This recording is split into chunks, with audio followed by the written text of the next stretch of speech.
let us summarize everything about exceptions that we have covered so far. First, we said that an exception is an object that is generated as the result of an error or an unexpected event. So whenever your program has a runtime error, then it generates an exception, and the result of this exception is that your program crashes. Since exceptions are objects, then from where these objects are created? These objects are created from classes that are defined in the Java API hierarchy of exception classes. API stands for Application Programming Interface, and it is a hierarchy of exception classes.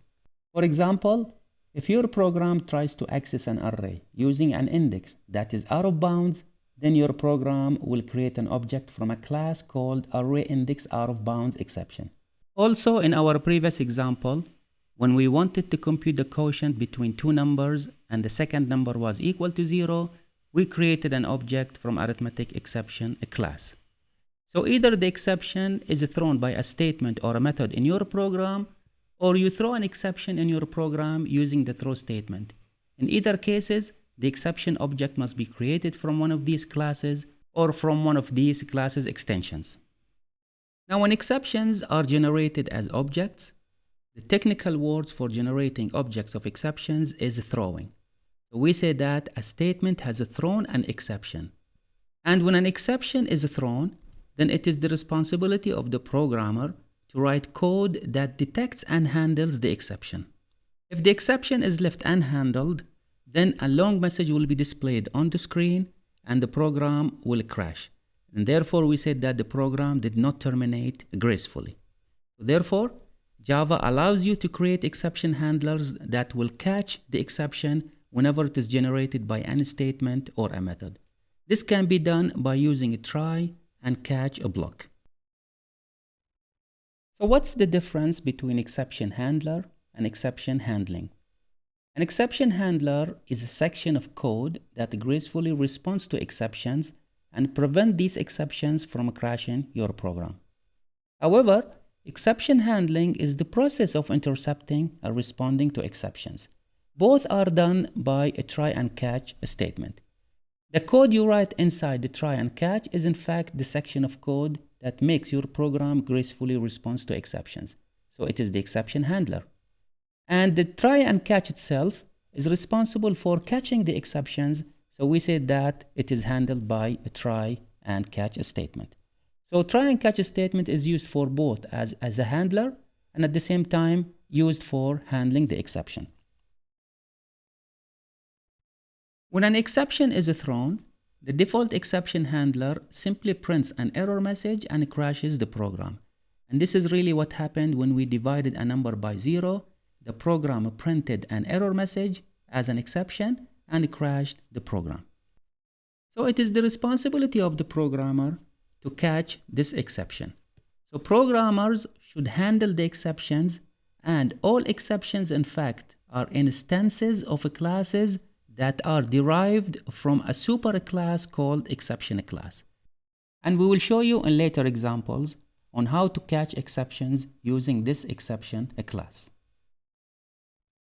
To handle an exception, as you have seen in the previous examples, we use a try followed by catch statements.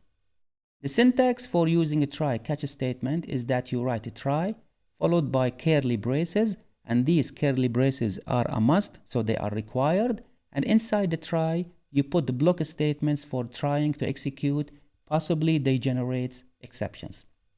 Followed by the catch statement.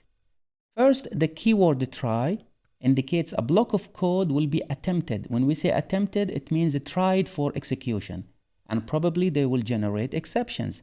So one or more statements that are executed inside a try and can potentially throw an exception. Now for every try, there must be a catch statement.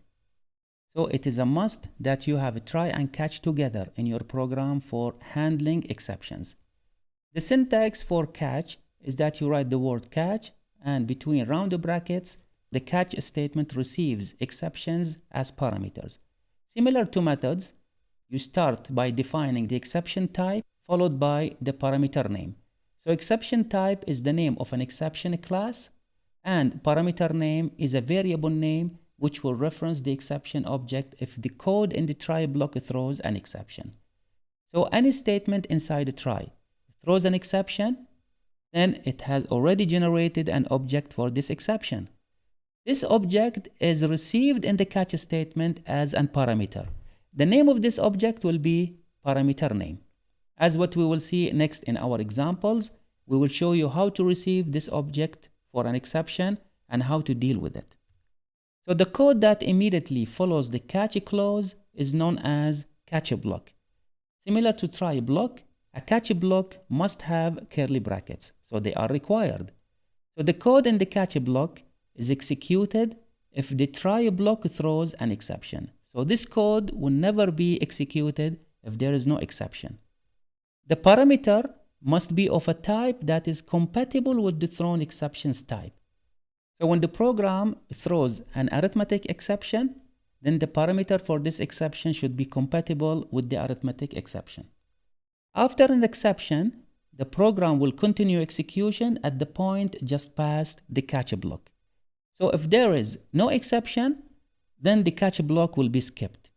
And if there is an exception, then the code inside catch will be executed and immediately the program will continue and execute the statement that follows the catch block. Finally, each exception object has a method called getMessage.